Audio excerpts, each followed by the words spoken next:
makan di tapak. Ayo, mari selangkah.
Berdasarkan cerita, tapak yang berada di sini, tapak ini akan hanya nampak ketika airnya surut. Nah, ketika airnya naik, maka tidak bisa kita lihat tapak yang ada di sini.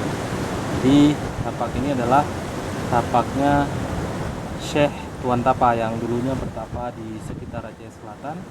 Dan ini adalah bukti peninggalan bahwa beliau pernah di sini, dan ini adalah telapak kaki kanannya. Itu berdasarkan cerita-cerita dari masyarakat.